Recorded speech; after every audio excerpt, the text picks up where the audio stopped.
we get you the review of the Bajaj Freedom CNG, armed with the 2 kg compressed natural gas cylinder and a 2-litre petrol tank. It aims to take the lead as the most fuel-efficient bike in the market. Is this the next step in commuter bike evolution though? This is after a very long-lasting time period where we've seen Hero Splendor and Honda Shine both dominate that segment for years now. Overdrive's going to tell you if this could be the next best thing. Take a look.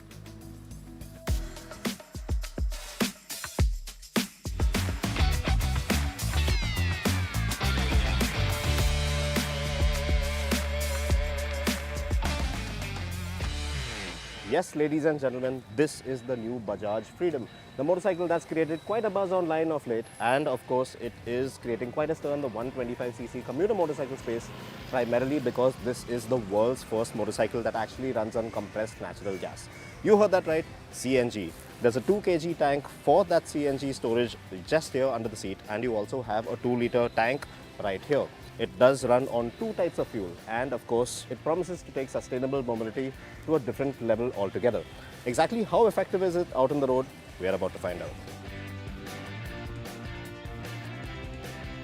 Now Bajaj said they'd do it, and they've finally done it. A motorcycle that runs on CNG. Now I must admit that at first I thought since this was going to be a commuter bike that's built to a cost, easy to maintain, heavily focused on mileage, basically utilitarian, and mainly targeted at the masses who do a lot of daily up and down travel. Like most 125cc commuter class bikes, this one was going to be a bare bones boring bike as well. But when they whipped off the covers of the Freedom, well, it turns out it was anything but that. Up front you get an LED headlight, a front disc brake, and even some Bluetooth connectivity to answer calls and for some SMS alerts with the top spec model. The lower model shed the disc brake, LED headlamp and the Bluetooth function, and instead feature a drum brake and halogen headlamp. You have chunky looking Eurogrip tires on the 17-inch front and 16-inch rear. The smaller rear wheel is on account of Bajaj not wanting to compromise on suspension travel. There are these plastic panels on the front fork which add some meat to the front end, and it seems to bode rather well with the slightly bulbous tank section which houses the 2 litres of petrol on the right hand side and the airbox on the left.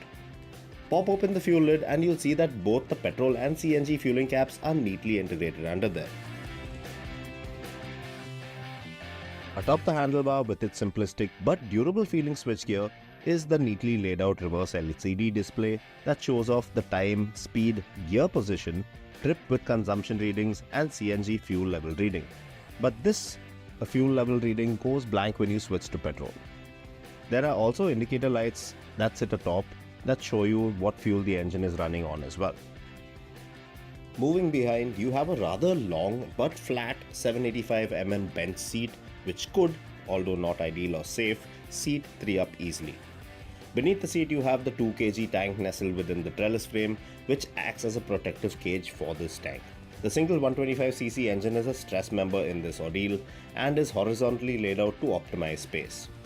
There's a belly pan which adds to the rugged appearance of the bike as well.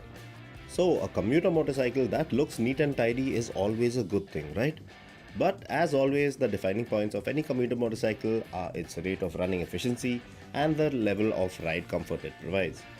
Now, this would be the first time I'd be filling up any vehicle with CNG, and the first time the pump attendants would be filling up a CNG powered motorcycle, let alone actually seeing one.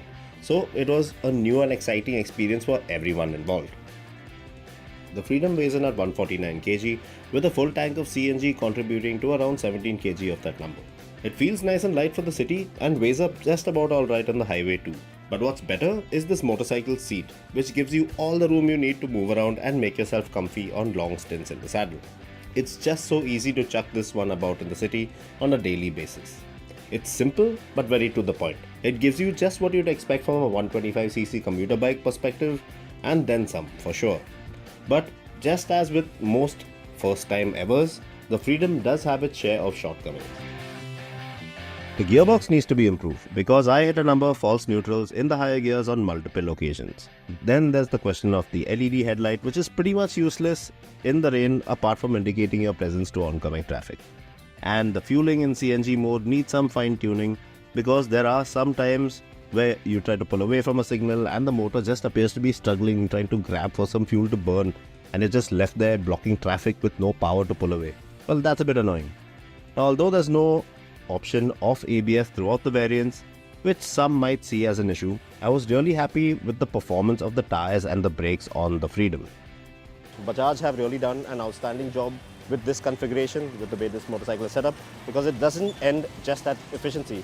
The way this motorcycle is set up in terms of fit and finish levels, the ergonomics, the seat, it's all thoroughly thought through and well executed, and that's what Bajaj deserve a good pat on the back for. 1.5 lakh rupees on road.